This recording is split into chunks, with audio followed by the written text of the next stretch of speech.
Hi, I've had quite a few people say some lovely things about the videos I've been recording recently, and to answer all your questions at once, I thought I'd show you how I've been doing it and what equipment I've been using. So let's go. So let's go into the spare room and have a look at the studio.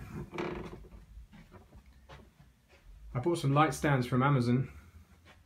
These are just cheap and they kind of hardly even stand up, but they fold up quite nicely into these little bags.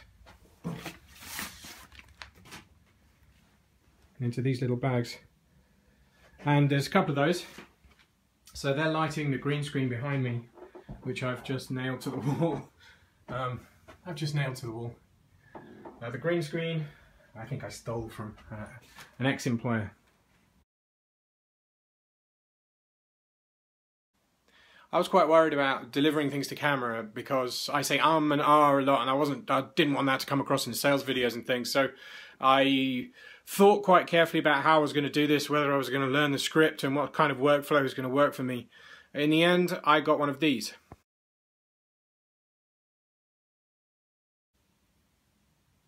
It's a teleprompter that I put my iPad on a tripod that's the cheapest tripod in the world, and because the legs don't extend for long enough, I put it on a box that we bought our baby's car seat from. So you can see it's kind of knocked together, this.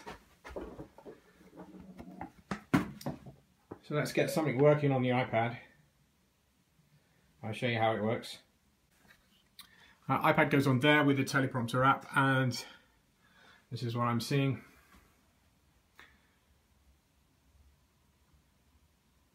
And doing it this way with a lot of practice about what space to leave between the words and how fast to scroll the words, and eventually you kind of get the idea. And the first few took quite a while, and after that it got a lot quicker. I've been asked what camera I use to record the videos. I bought a Toshiba flip cam, but it didn't charge properly. I think I'd left it upstairs for about 6 months. And on the day when I was wanting to do a load of recording, it just wouldn't charge quickly enough. I thought I was going to be able to plug it in and then record on the fly with it charging at the same time. It just wouldn't do that. So in the end, I used my iPhone. I'll show you.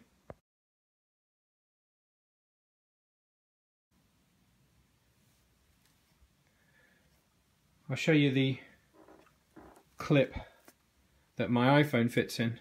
And this is behind a piece of more or less one-way glass, so that you don't get the reflection of the words on the glass. I'll hold that up there a minute. That just fits like this, and this again clips into a really normal stand for a camera. So you could put a digital SLR or whatever on there. Actually, I just got one of these. I think it cost about $5 from Amazon, and my iPhone fits in between them. And so that's how I've managed to do this, with a couple of lights bought from Amazon,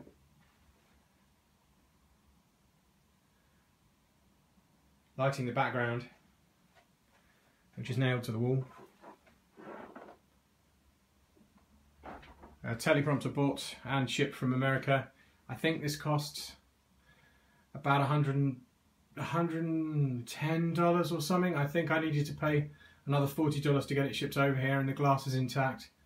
But it works better than I thought it would, and I really couldn't manage without this teleprompter now. I think it's absolutely wonderful.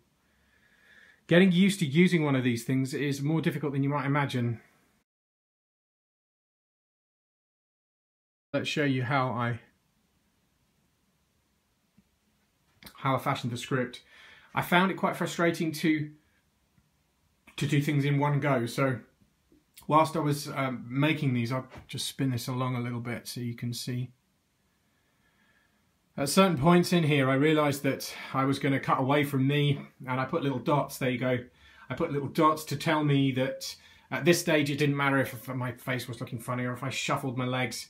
And at that point I was coming back to me, and I'd be smiling or whatever.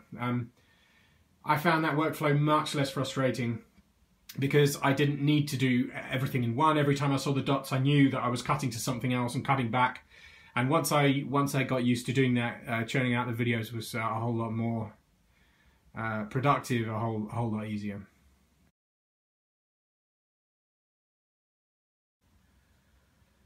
For recording sound, I also borrowed something from an employer.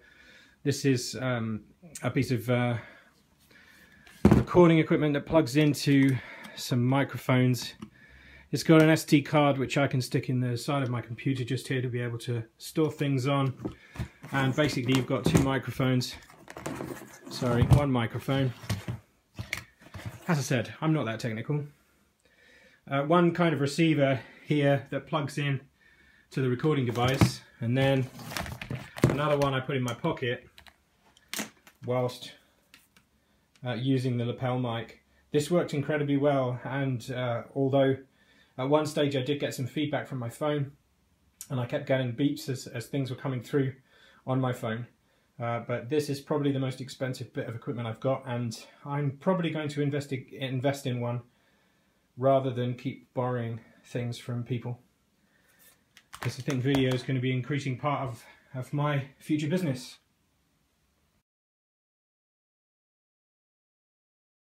When it came to doing editing, I used Camtasia. This is Camtasia. I'll scroll out a bit, you can see you've got timeline at the bottom. You can have lots of video tracks along here with the audio tracks, and here we go.